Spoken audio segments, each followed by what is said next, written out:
In their small town in Pennsylvania, interesting things rarely happened.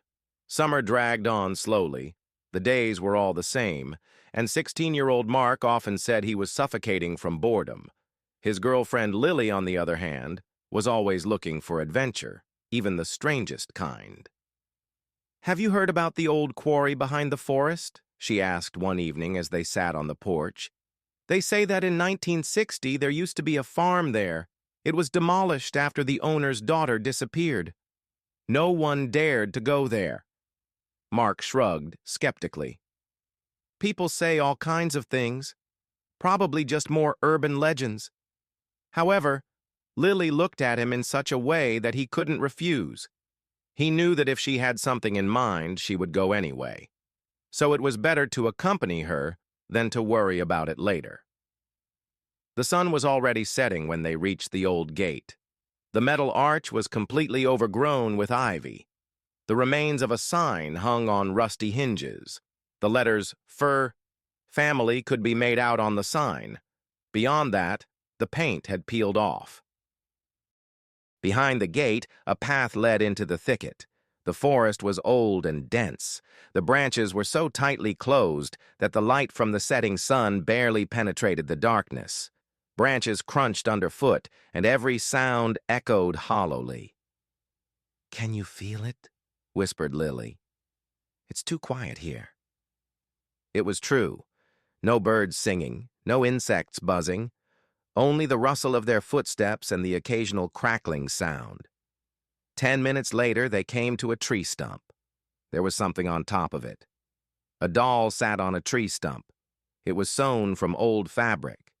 The head was a carved wooden mask.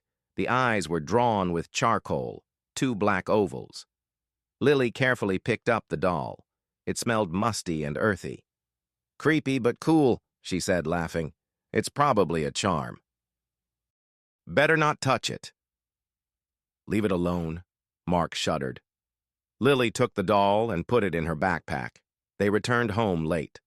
Lily's parents were already asleep, and she immediately wrote to Mark, "I put the doll on the dresser. It's looking straight at the bed. Brrr."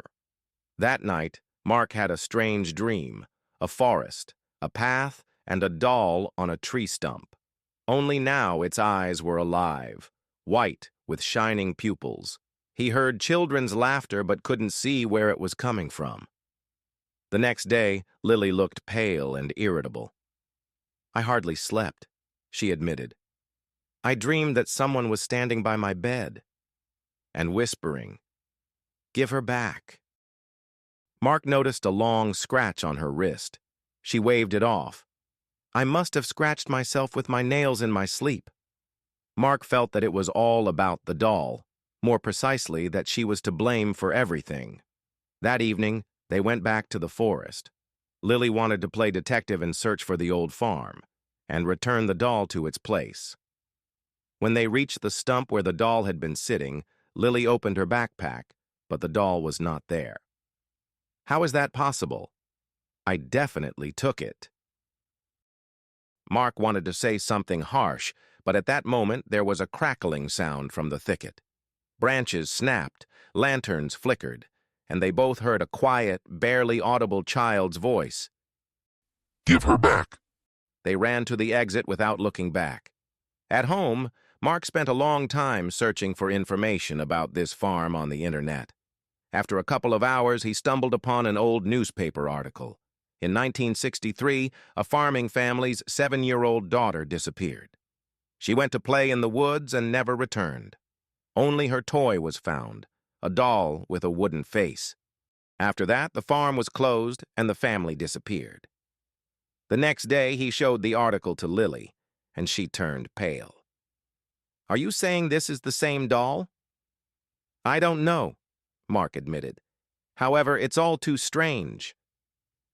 A day later, they decided they needed to return the doll to its place. Lily decided to sew a new rag doll and put it in place of the lost doll with the wooden face. "If it's some kind of ritual, then maybe it will work," she said. In the evening, they entered the forest again. The atmosphere was different. Everything seemed ominous. The shadows of the trees stretched out as if they were watching Mark and Lily. When they passed through the old gate and walked along the path into the thicket, they saw a doll was already sitting on that very stump, the one with the wooden mask. Lily came over and put her toy down next to it. "We brought it back," she said. "Now leave us alone." The wind died down. For a moment there was complete silence. However, Mark noticed that the eyes of one of the dolls had changed. They were now wider, and white dots glistened in the center like real pupils. The next day, Lily didn't come to school. Her parents said she had gone to a friend's house and hadn't returned. The police decided that teenagers often run away. Mark tried to tell them about the forest and the doll, but the adults just shook their heads. He had a nightmare. Lily was standing in the forest next to a tree stump. The doll in her hands opened its wooden mouth and whispered, "Now she's mine." A week later, Mark decided to go there alone. He felt he had to see something. The forest greeted him with its usual silence. When he reached the stump, he froze. There were two dolls sitting there. One was old, with a wooden face. The other was new, sewn by Lily. Both turned their heads toward him at the same time. Children's laughter came from behind the trees, and then he understood. Lily would never return.